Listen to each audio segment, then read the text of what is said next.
The rooster crowed loudly, its cry piercing through the misty dawn of Oturu.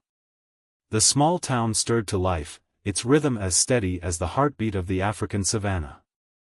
Women balanced clay pots on their heads as they made their way to the stream, their laughter ringing through the air like a melody. Children darted between thatched huts, their bare feet kicking up dust. Life in Oturu was simple, predictable, until Adesua's world turned upside down. Adesua sat on the edge of her bamboo bed, her hands trembling as she clutched the small strip of paper in disbelief. She had found it discarded behind the clinic where she worked as a teaching assistant.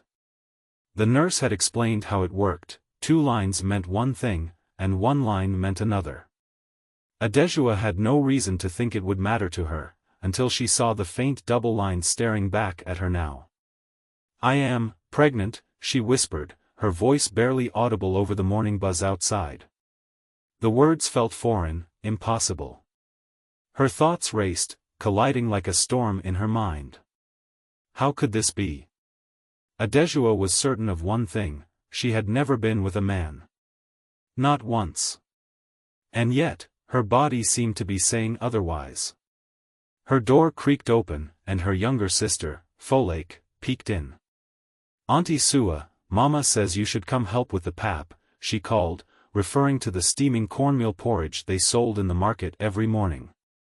But one glance at Adesua's pale face made Folake stop short. "What's wrong? You look like you've seen a ghost." Adesua shook her head, forcing a smile.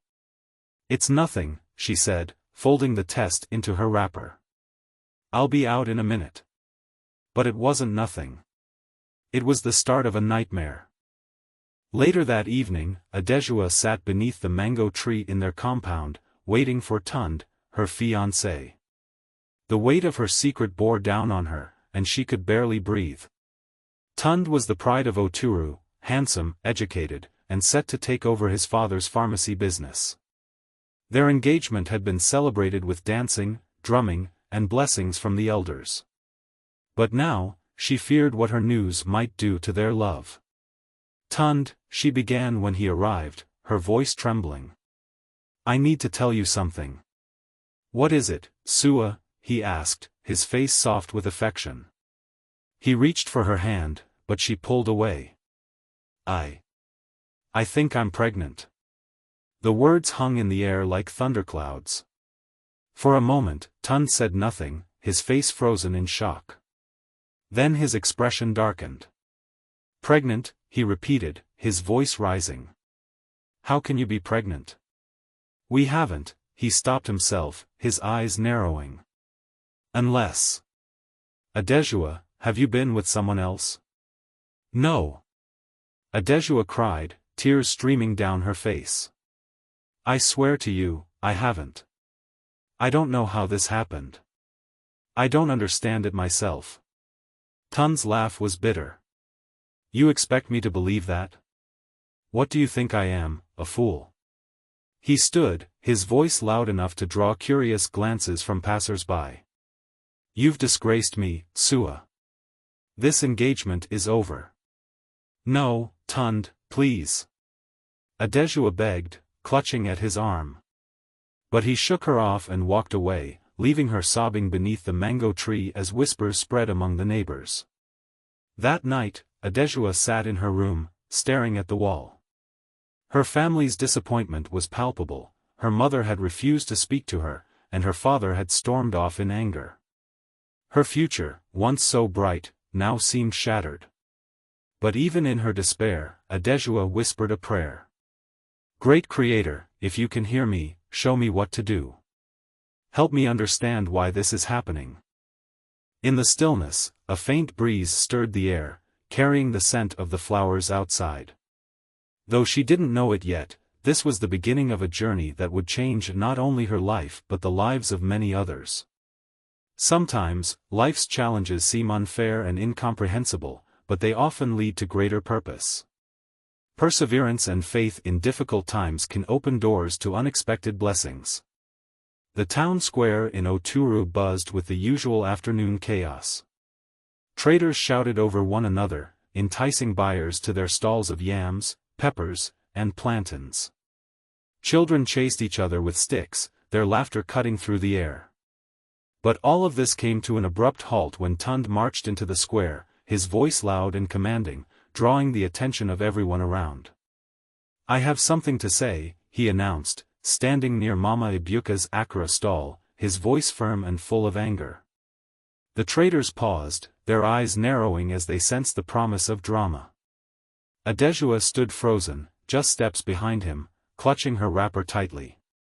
She had begged Tund to let their discussion stay private, but he had refused. "If you can shame me in private, I'll expose you in public," he had hissed before dragging her here. "Adesua has betrayed me," Tund declared, pointing an accusing finger at her. Gasps erupted from the crowd as people stopped to listen. "She claims she's pregnant. But how is that possible when I've never touched her?" The crowd erupted into a frenzy of whispers, heads turning toward Adesua with wide eyes.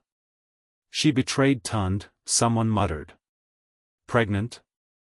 But she's not even married," another exclaimed. "What a disgrace to her family." Adesua's face burned with shame as the weight of their judgment fell upon her. She wanted to scream, to explain, to make them understand. But how could she explain something she didn't understand herself? Tears streamed down her cheeks as Tund stormed off, leaving her standing alone in the center of the crowd. Back at home, things were no better. Her father, Baba Adeteo, sat on his wooden stool, his face as hard as the mortar used to grind pepper. "You've brought shame upon this family, Adesua," he said coldly, his voice echoing through the small compound. "But, Baba, I didn't do anything wrong," Adesua pleaded, kneeling before him. "I swear, I don't know how this happened." Her mother, Mama Adeteo, stood nearby, shaking her head. "Is it not enough that Tund has broken the engagement? Now the whole town is talking about us. Do you want them to start calling us the family of disgrace?" "From today," Baba Adeteo continued, ignoring her protests, "you are no longer my daughter. Pack your things and leave this house." "Mama?" Adesua turned to her mother, desperate for support. But Mama Adeteo looked away, tears glistening in her eyes. "You have broken my heart, Adesua. I can't defend you." With that, Adesua was cast out. She wandered the streets of Oturu, clutching a small bundle of her belongings. The sun dipped low, casting long shadows over the dusty roads. People she had known her whole life avoided her gaze or whispered as she passed. "Is that not Adesua?" "Yes, the one who embarrassed Tund." Can you imagine? Such a shame. Her poor family. By evening, Adesua found herself sitting beneath the old irako tree at the edge of the village, tears falling freely. Her once bright future, a career as a teacher, a marriage to Tund, the respect of her community, had crumbled like a clay pot dropped on hard ground. Yet, as the stars began to twinkle in the darkening sky, Adesua wiped her tears and sat up straighter. "I will not give up," she whispered to herself. "I don't know why this is happening, but I won't let this be the end of my story." True strength is not found in avoiding humiliation or hardship but in how we rise from it. Judgment from others may sting, but perseverance and inner resolve can pave the way for redemption and greatness. The town crier's gong echoed through Oturu in the early morning, its sharp clangs cutting through the stillness like a knife. Villagers paused in their chores, ears pricking up as he announced the day's news in his booming voice. "Adesua, daughter of Baba Adeteo, has brought shame upon this land." A pregnant woman with no husband, what kind of example is that? Beware, Oturu, for bad morals spread like wildfire. The words rolled through the village like thunder, carried from mouth to mouth. By mid-morning, Adesua's name was on every tongue, her story twisted with each retelling. In the market, where the aroma of roasted corn mingled with the scent of spices, the women gathered in small clusters, their conversations animated. "Have you heard?" asked Mama Ibuka, leaning over her basket of tomatoes. Adesua claims she doesn't know how she got pregnant. Imagine such a lie. A lie, indeed, Mama Obi replied, shaking her head. She's a teacher, yet she behaves worse than the girls she teaches. What hope is there for our children with her as their example? Not far from them, a group of young men laughed loudly. If she doesn't know how it happened, maybe the wind blew the child into her belly, one joked, and the others roared with laughter. At the school where she worked, things were no better. When Adesua arrived to collect her final pay, the headmistress, Madame Funmi, looked at her with barely concealed disdain. Adesua, she began, her tone icy, I cannot allow you to teach here anymore. Parents are already complaining. How can you guide our children when your own life is in shambles? Adesua's heart sank. Teaching had been her passion, her way of giving back to the community. But now, it was being taken from her, along with everything else.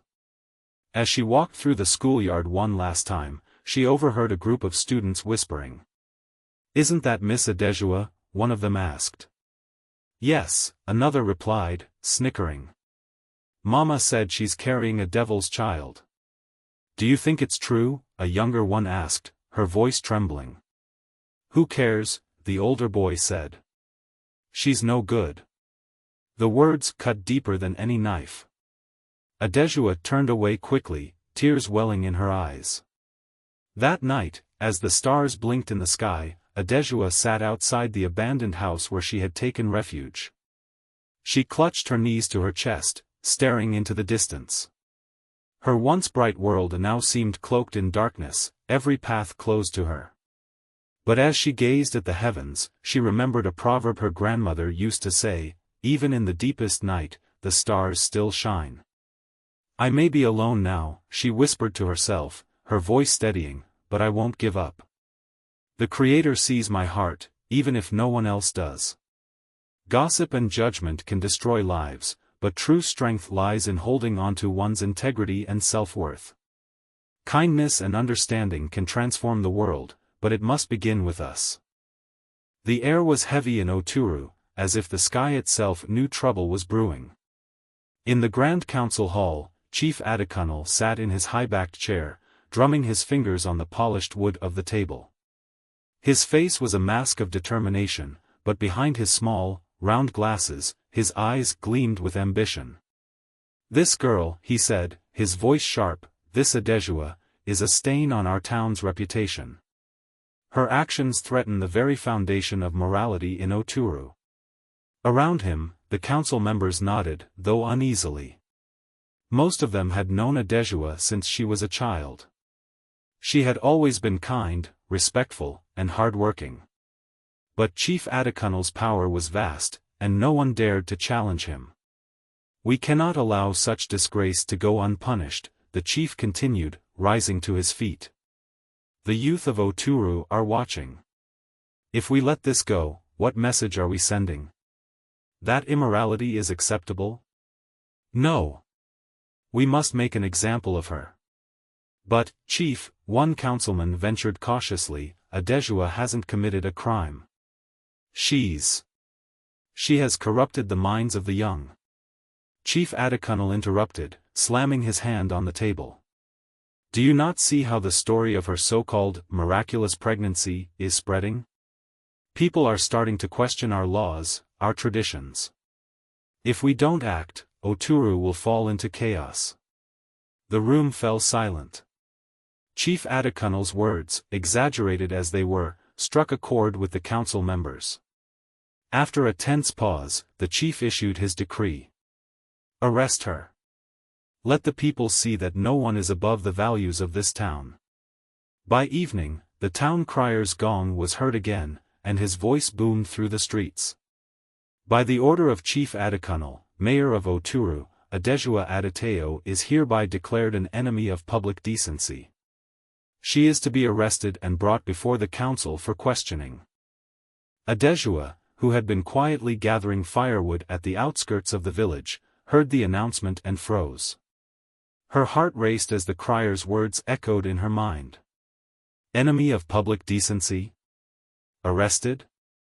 She dropped the bundle of wood and fled, her feet pounding against the dusty earth as she made her way to the only place she could think of, the abandoned sanctuary by the river.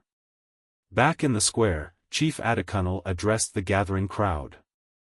His voice was steady, commanding, as he painted a picture of Adesua as a danger to their way of life. "She claims to be innocent," he said, "but her lies will poison the minds of our children. If we don't stop this now, Oturu will lose everything that makes it great. We must protect our traditions, our values, and our future." The crowd, some fearful and others swayed by the chief's fiery speech, murmured in agreement. The more he spoke, the more they believed that Adesua's punishment was necessary for the greater good. Under the cover of darkness, Adesua sat trembling by the riverbank. The sound of crickets filled the air, but her mind was too loud with fear to hear them.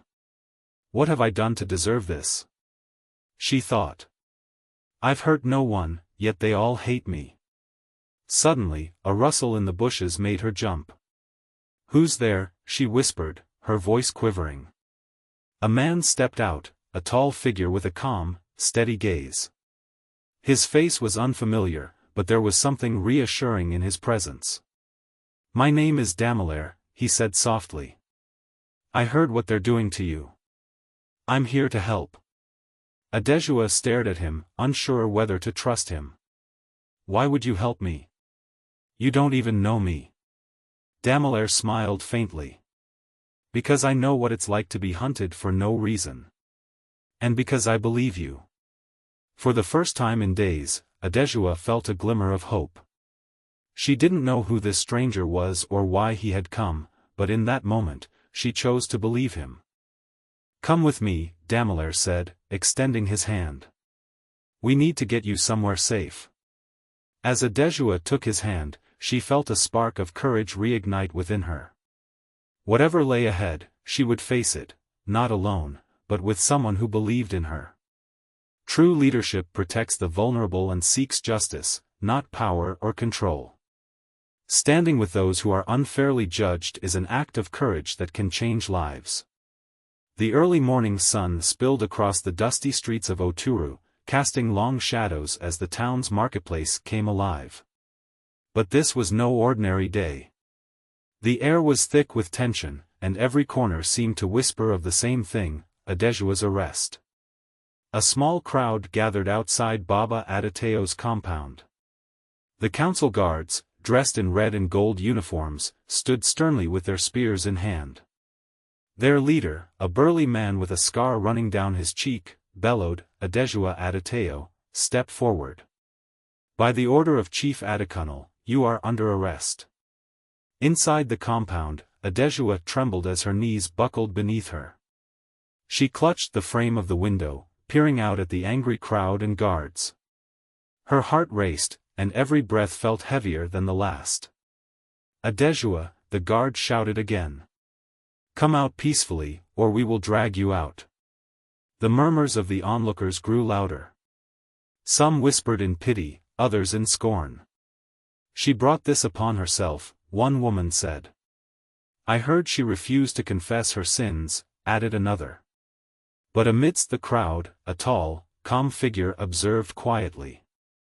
He wore a simple white shirt and jeans, blending into the mass of onlookers. His eyes were sharp, watching every movement of the guards. This was Damelaire.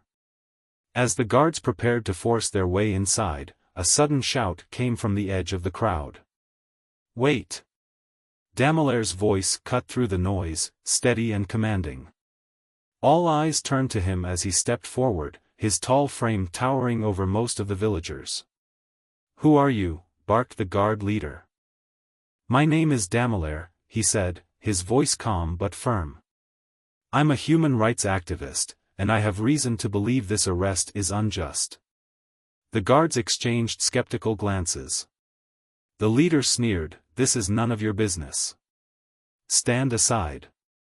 "I'm afraid it is my business," Damelaire replied, holding up a badge. "I work with the Justice for All Foundation. Our mission is to protect the innocent from abuse of power." His voice grew louder as he addressed the crowd. Adesua is being targeted without evidence. She has committed no crime. Are we going to let fear and gossip destroy an innocent life? His words struck a chord with some in the crowd, who began murmuring among themselves. A few nodded in agreement, but fear of Chief Adekunle's power kept them silent. The guard leader growled. "Step aside, or you'll be arrested too." Damelaire didn't flinch. Instead, he took a step closer, his eyes locked on the guard. "I will not move until I know this woman will receive a fair hearing. If you arrest her without cause, you'll have to answer to my organization, and to the international media." As the tension reached its peak, the guards hesitated. The leader glanced at his men, clearly uneasy about Damelaire's confidence. Sensing their hesitation, Damelaire leaned in and spoke quietly. "Let me handle this peacefully. No one has to get hurt." The guard sighed in frustration but gestured for his men to step back. "You have 10 minutes. If she's not out by then, we're coming in." Damelaire nodded and slipped inside the compound. He found Adesua sitting on the floor, clutching a small bag of belongings. Her eyes were wide with fear, but when she saw him, a flicker of hope lit her face. "Who are you?" she whispered. "A friend," he replied. "We don't have much time. Trust me, and I'll get you out of here." Adesua hesitated, then nodded. She had no other choice. Through a back gate, Damelaire led her into the forest bordering the town. They moved quickly but carefully, ducking beneath low branches and avoiding the main roads. Behind them, they could hear the guards shouting in frustration as they discovered the empty compound. Hours later, they arrived at a small safe house on the outskirts of a neighboring state. The house, hidden among tall palm trees, was simple but cozy. Inside, Damelaire offered Adesua a glass of water and sat across from her. "You're safe here," he said. "For now." Adesua took a deep breath, her hands still trembling. "Why are you helping me?" Damelaire leaned back, his expression softening. "Because I know what it's like to be hunted for something you didn't do. And because I believe your story." Adesua's lips quivered as tears welled up in her eyes. For the first time in days, someone believed her, truly believed her. "Thank you," she whispered. Damelaire smiled faintly. "Rest now, Adesua. This isn't the end of your story. It's just the beginning. Courage and kindness can spark change, even in the face of overwhelming power. Standing up for others, especially the vulnerable, is a powerful act of humanity." The hum of life in Ibn City hit Adesua like a wave as she stepped off the bus. The sprawling metropolis stretched out before her, its skyline dotted with high-rise buildings, colorful billboards, and endless traffic. The air buzzed with the sounds of honking cars, street vendors hawking their wares, and distant construction noise. It was a far cry from the quiet, dusty streets of Oturu. Damelaire walked beside her, carrying her single bag of belongings. "Welcome to Ibn City," he said, his tone calm but encouraging. "Here, you can blend in. No one knows your story unless you tell them." Adesua clutched her shawl tightly around her shoulders, her eyes darting nervously at the unfamiliar faces and bustling streets. The sheer size of the city overwhelmed her. She had never been anywhere like this before. "Come on," Damelaire urged gently, leading her toward a waiting taxi. "Let's get you settled." The taxi wove through the crowded streets until they arrived at a modest apartment building on the outskirts of the city. The paint was peeling in places, and the staircase creaked underfoot, but the inside of the small unit was tidy and welcoming. A single bed, a small table, and a window overlooking the bustling street below. It wasn't much, but to Adesua, it felt like a sanctuary. "This will be your home for now," Damelaire said, setting her bag down by the door. "It's not fancy, but it's safe. No one will look for you here." Adesua nodded, her voice barely a whisper. "Thank you." He smiled. I've also arranged for you to work at a tailoring shop nearby. The owner is a kind woman. She doesn't ask too many questions. Adesua looked at him, her heart heavy with gratitude and fear. Why are you doing all this for me? Damolar's expression softened. Because everyone deserves a second chance. And because I believe your story is far from over. Days turned into weeks, and Adesua tried to adjust to her new life. The tailoring shop was lively, filled with colorful fabrics, the rhythmic hum of sewing machines, and the chatter of customers. The shop's owner, Mama Beezy, was a warm, plump woman with a laugh that could fill a room. You have good hands, Mama Beezy said one afternoon, watching Adesua carefully stitch the hem of a dress. You could become a great tailor if you wanted. Adesua managed a small smile, but inside, she felt a hollow ache. She worked diligently during the day, but at night, the memories of Oturu haunted her. The whispers, the glares, the humiliation, it all played on a loop in her mind. Sleep often eluded her. One evening, as she sat by the window in her apartment, staring out at the twinkling city lights, she let out a shaky sigh. How do I move on from something like this? She whispered to herself. The next day, Damolar stopped by to check on her. He brought a bag of groceries and a small radio for her apartment. You look tired, he said, noting the dark circles under her eyes. Are you sleeping? Adesua shook her head. It's hard. Every time I close my eyes, I hear their voices. I see their faces. I feel worthless. Damolar leaned forward, his voice gentle but firm. Adesua, listen to me. You are not worthless. What happened to you doesn't define who you are. What matters is how you rise from it. She looked at him, tears brimming in her eyes. It's not easy. I never said it would be, he replied. But you're stronger than you think. One day, those voices will fade. And when they do, you'll hear your own voice again. And it will be louder than all of them. That night, as Adesua sat by the window again, she turned on the small radio Damolar had brought. A soulful song filled the room, the singer's voice rich with emotion. The lyrics spoke of resilience, hope, and finding light in the darkest times. Adesua closed her eyes, letting the music wash over her. For the first time in weeks, she felt a tiny spark of hope. It wasn't much, but it was enough to remind her that she still had a future, and maybe, just maybe, it would be brighter than she dared to imagine. Healing from trauma takes time, but with kindness, support, and determination, even the deepest wounds can begin to heal. A new beginning is always possible, no matter how difficult the past.